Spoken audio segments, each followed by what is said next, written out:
Welcome to my channel. Thanks for stopping by. And today we're going to do something a little fun.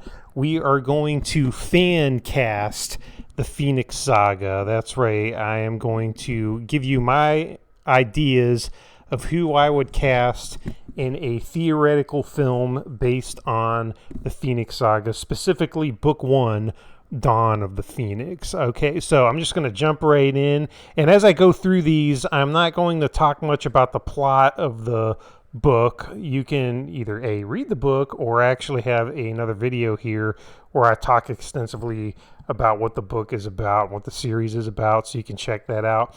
I'm just going to go down this list here and talk about the characters and the cast that I would do if I had the ability to make this film and cast it today.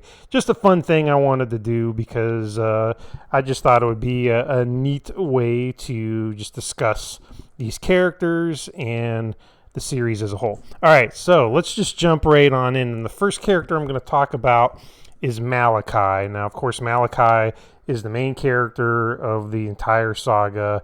He's our young protagonist that we follow throughout the whole thing. And casting him is a little tricky because anytime you cast a young person, a kid, they would age out of the whole role relatively quickly. So it's like you'd have to make this movie tomorrow in order for the casting of Malachi to work, because he's basically like a 12, 13-year-old character. I never really say in the book how old he is, but that's about the age that he would be. So that's just a little bit about that. So I just went ahead and I picked somebody that I thought looked the part and I thought would carry it very well. And the person I picked is a young fella named Preston Mota. Now, if you haven't heard of him, what I suggest you do is you watch a show on Netflix called American Prime Evil. It's a limited series, and it's set during the American West. I think it's like pre-Civil War, and it's about like pioneers and trackers and ruffians and cutthroats and all kinds of like different conflicts going on out west, and I believe it's the pre-Civil War era.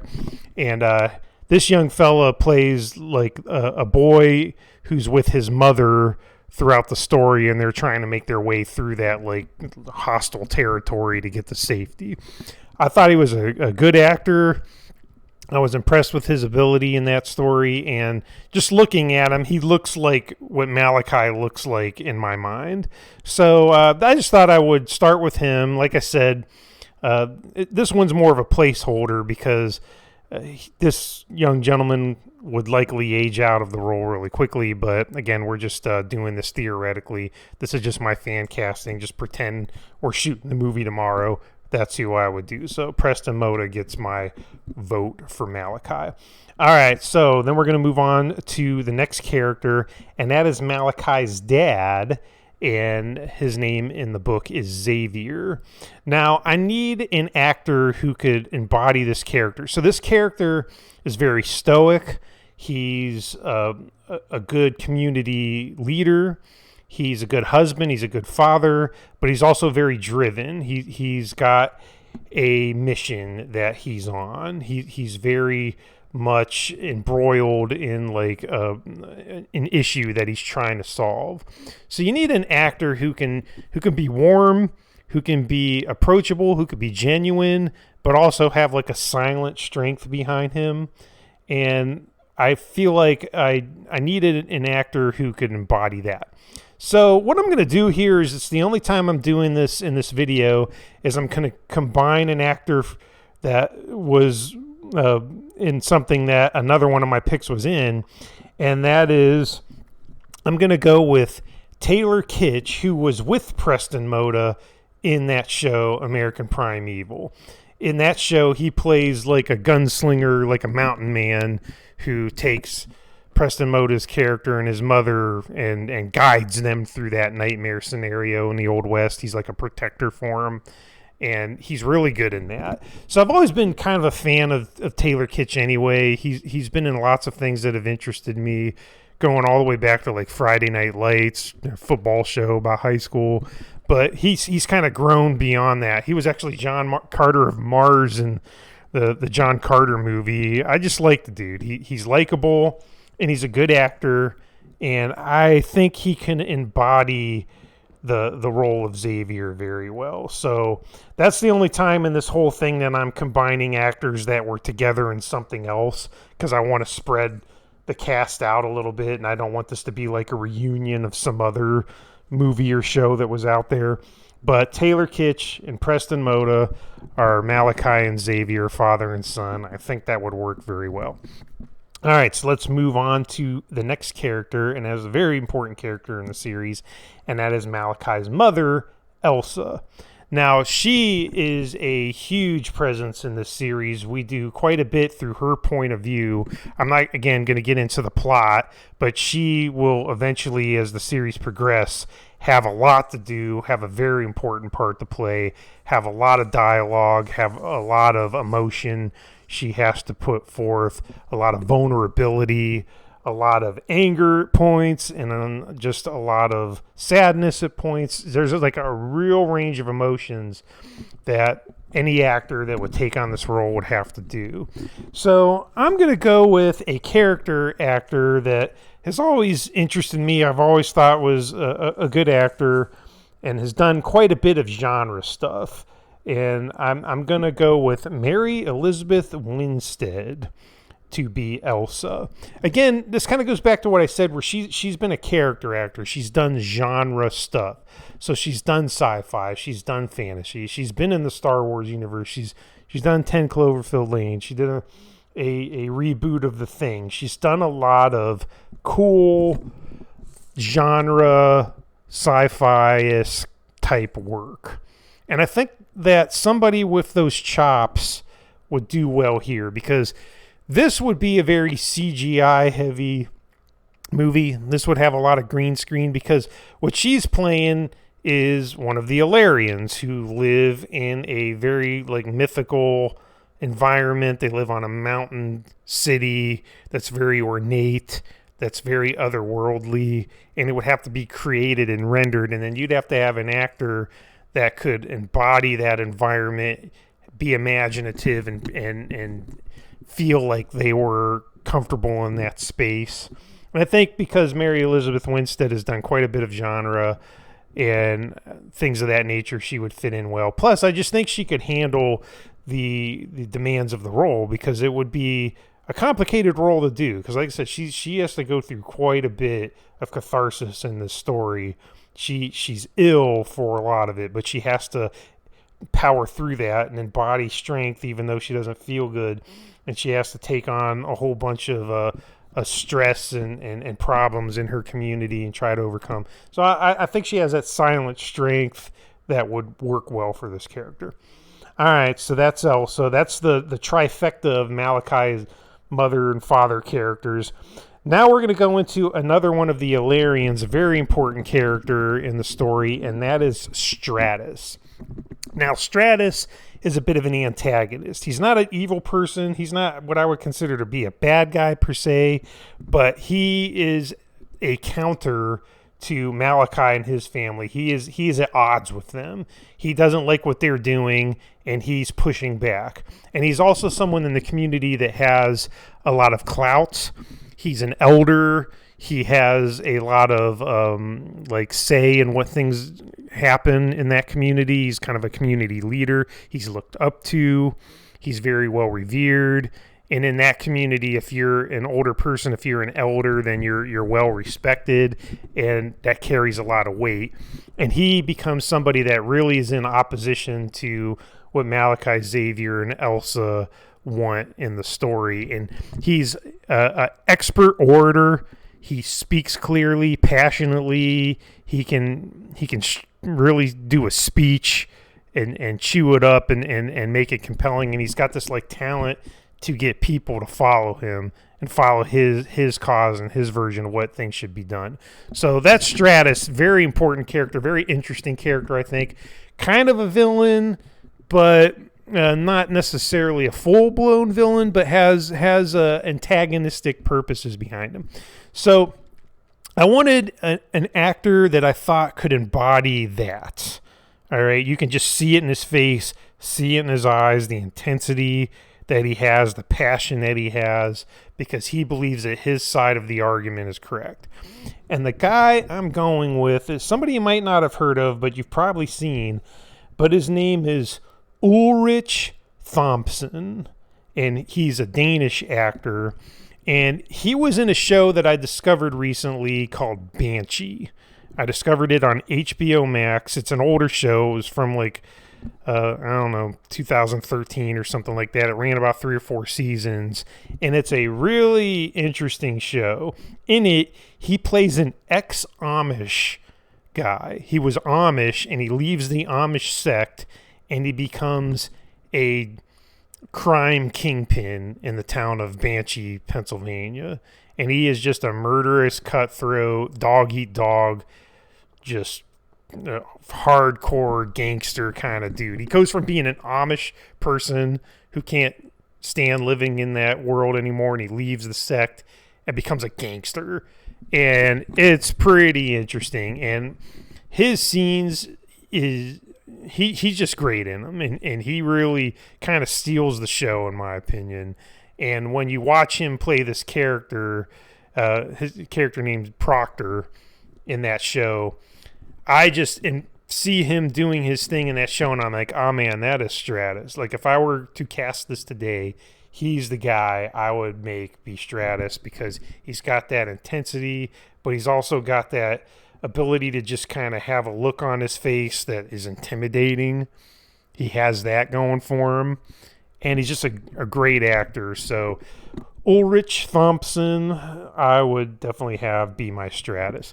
Okay, so we have one more character from Ilaria, the fantastical city, is part of the story that I want to talk about, and then I'm going to move in to some characters that inhabit the world beyond Ilaria, the dangerous world that all the Ilarians are afraid to go to. But first, I'm going to do one final Ilarian, and that is Barth, the metal worker. Okay, so Barth is a character who works. They have like these mines like dug into the mountain, the city on the mountain. They have this like mine that's dug into the mountain, and he pulls ores out of it, and he's kind of like a blacksmith, and he pounds and shapes these ores into usable tools and things like that. So he's like this blacksmith, and he keeps to himself. He's kind of on the fringes of society. It's not that people don't like him, but he's just kind of antisocial. So his thing is he sits in his like little area off to the side, kind of out of sight, out of mind. He works his mine job. He's a blacksmith. He pounds his metal, and he's more or less reclusive, which is kind of rare in this community, but that's what he is. And Malachi befriends him. Malachi, our main character, likes him because his family is kind of on the fringes too. So there's a little bit of a kinship going on there. Now, the part of Barth is not a very big one, right? He's not one that we follow or go through his point of view, but he's a very important character. And later in the series, he takes on what I consider to be a crucial part of the story. Now, I'm not going to get too much into it because book 3 isn't out yet as of this recording, but I do want to say that Barth is an important character, and if you read Dawn of the Phoenix, you will meet him in that story. Just know that he becomes somebody that I think is extremely important to the story. So what I need for this part is somebody who is the strong, silent type, right? He's quiet, he's reserved, but when you look at him, you see like a strength behind his eyes. You see like a still waters run deep kind of thing. And he's also got to be physically strong because, like I say, he's a blacksmith.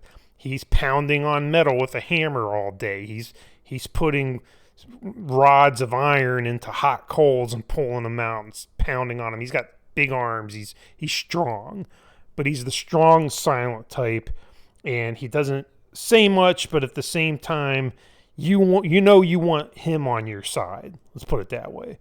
So what I need is an actor who can embody that, who you can look at them and you can be like, okay, there's something there. There's something very deep going on in this quiet persona that we're seeing, but there's more behind that. And the actor I had in mind for that is Idris Elba. When I look at Idris Elba, I think Barth. He just has it in the eyes. He has that ability to be quiet and strong, but at the same time, you know there's an intensity there, and he can bring it if he has to. And I can just picture it in my mind. Like if they shoot the movie tomorrow, I can just totally see Idris Elba dressed up as Barth with an apron on, a hammer in his hand, an anvil pounding, hot iron, sparks flying, and looking up with intensity in his eyes. I just, that would just work, man. That works really good for me, and I think he would be perfect for that part. Okay, so that's all the Illyrians. That's all the people in the Illyrian society on their mountain city that make up a big, important part of the story of the Phoenix Saga.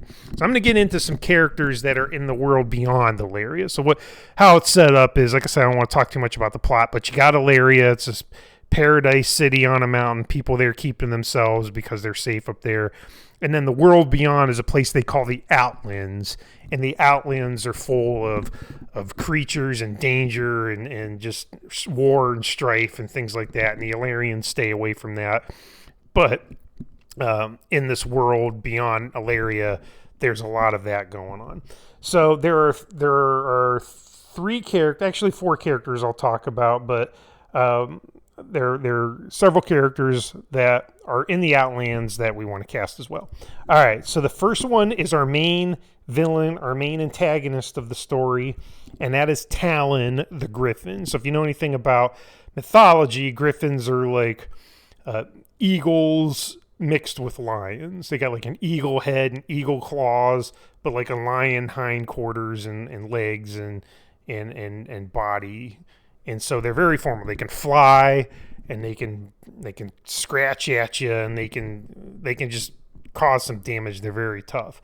I've never seen a griffin really rendered much in film. I've watched a lot of fantasy movies, never really seen them have much of a presence there, and I think it's high time that they do. They would be a cool villain, I think, to see in film. So anyway, Talon, of course, would be a CGI, I guess, character. You could do some motion capture with an actor, but it wouldn't be like fully an actor. It'd be more of the actor's voice and maybe mannerisms coming out in the performance. And with that said, the one person that comes to mind for me is Andy Serkis. Now, of course, Andy Serkis played Gollum in The Lord of the Rings. He also played Caesar in the reboot of the Planet of the Apes movies. So he definitely has the ability to do the motion capture voice performance where you're not necessarily seeing him per se, but his personality comes out in the character. And I think he can do Talon really well, because Talon is just one of these characters that is driven. He's been just coming down from nothing and clawing his way up to the top. He's one of these characters that is like sick of being in the low rung of society and is just sick and tired of that, and is going to ascend to a position of power, and he doesn't care who he has to kill, who he has to plow through to get it. That's the kind of character Talon is. He's very charismatic, he's a leader, and he's also just ruthless, and he's going to do what he's got to do to just become somebody important, somebody of power and authority in the world. I think Andy could pull that off very well, and I would love to see him take on that role. I think it would be awesome. Now, the other character I want to talk about that is another villain character of the story, and that is the Sphinx. Now, the Sphinx, as you know, in antiquity, is usually depicted as a female that's kind of similar to a griffin. They got the lion body, the wings, and things like that, but they also have like the torso and face of a woman. And so what she has in this story is kind of a feminine reckon with on that front. And so the actor I went with that I thought would look just more or less look good in the part, just really embody the part, is Mila Jovovich. Now, if you don't know who Mila is, you gotta know who Mila is. She's been in so much stuff. She's been around for decades. She was in The Fifth Element. Okay, she was in the Resident Evil movies. Again, similar to Mary Elizabeth Winstead, she has done a ton of genre stuff. And I guess that's what I'm looking for. I'm looking for character actors who can do the genre stuff, who can do the makeup, do the costumes, do the CGI, do the green screen, and make it look good, make it look convincing, make it look interesting. And I think Mila could definitely do the Sphinx. She's got that look in her eyes that I think would be alluring, but also dangerous. And again, this isn't a part that has like a ton of dialogue. She does speak and say things, but it's more like just barking orders and just being like, give me that, I want this, give me that, you know, I'm taking this, I'm in charge, that kind of thing. Very intense like that. The whole time that the Sphinx is on the story, the Sphinx is just in a constant state of intensity. I think Mila could pull that off. She's done a lot of happy-go-lucky characters in some things, but when I think of like the Resident Evil movies, she's very much like that, and I think she could do this part really, really well. All right, so those are the two main villains of the story. The next I'm going to do is somebody that ends up becoming an ally to Xavier and Malachi, because again, I don't want to get too much into the plot, but Xavier and Malachi end up traveling into this nightmare world and dealing with a problem out there. They end up meeting a friend named Pike, and Pike is a centaur.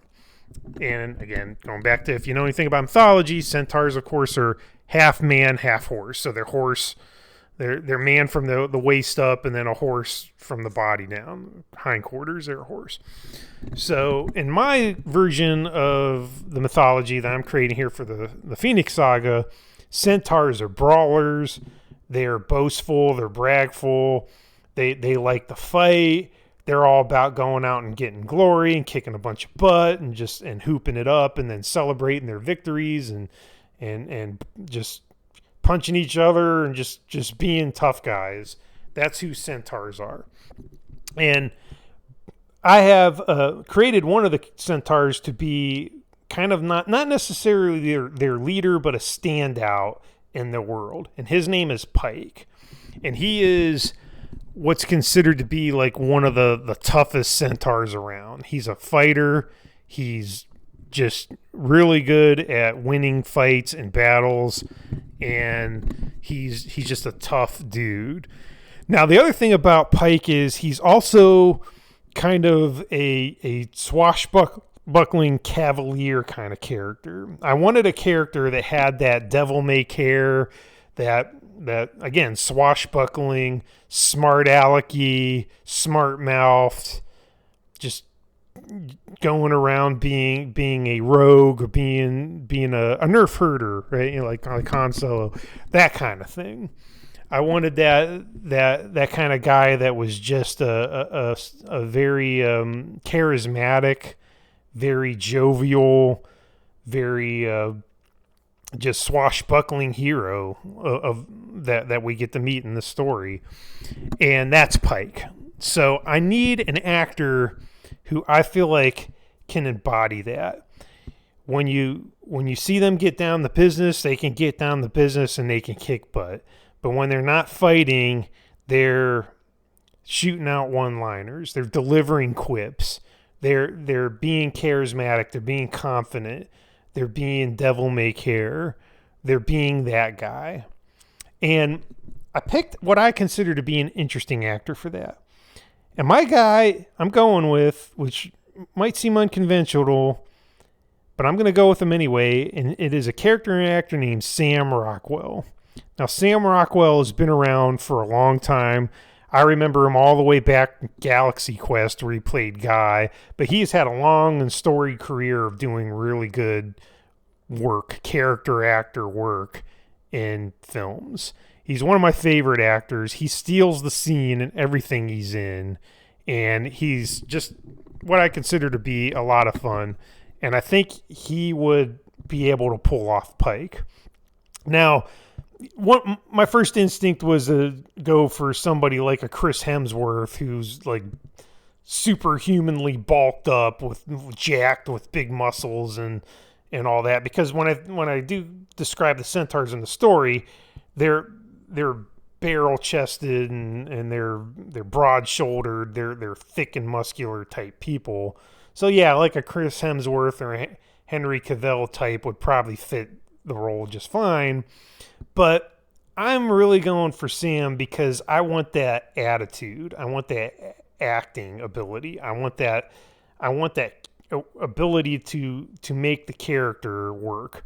One of the things that sold me on him was I recently watched a movie called Argyle that he was in. And in it, for a little bit of the story, he has long hair and he does that same thing where he's a smart aleck. He's confident. He's swashbuckling. He's that guy. And when I watched him in Argyle and those scenes where he had the long hair, I'm like, you gotta be kidding me. I think he could be Pike. I really think he could be Pike. He might have to, like, I don't know, bulk up a little bit, but, you know, he doesn't have to be, like, cut out of wood. As long as he looks, like, natural as somebody who's survived in the wilderness and has that kind of build, like sinewy muscle. It doesn't have to be big, thick slabs of muscle like Hemsworth or whatnot. I think he could look the part just fine, and he definitely can act the part. He's got that attitude, that swagger, that ability, just likability that I think Pike needs. And so that's who I'm going with, Sam Rockwell. And honorable mention, there's a character in the story named Thorn. Now, Thorn is what we call a spot bear. They are basically bears with polka dot spots all over them, naturally come out in their fur. They're just spotted, and they're interesting to look at. Thorn doesn't talk. Thorn growls and does that kind of thing, but he doesn't have... Spot bears don't vocalize. They just emote with their emotions and their facial expressions and things like that. So I think Thorn would have to definitely be just 100% CGI creation. But I wanted to mention Thorn because he's such an important part of the story, and I just want to just throw him into the mix, even though we're not going to be casting him probably with an actor. It's going to be full CGI in order to make that work. But I wouldn't mind, though, if they were able to, like, in some scenes, put a real live bear in there and not the whole thing be 100% CGI the whole time.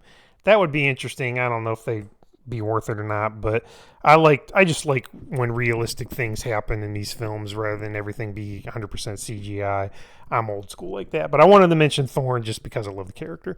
All right, so those are the main characters of the Phoenix Saga, specifically Dawn of the Phoenix. Now, as the saga continues, we bring in new characters, so there'll be other characters to cast if you were to make more films based on the other books that are part of the series. But right now we're just going to focus on Dawn of the Phoenix.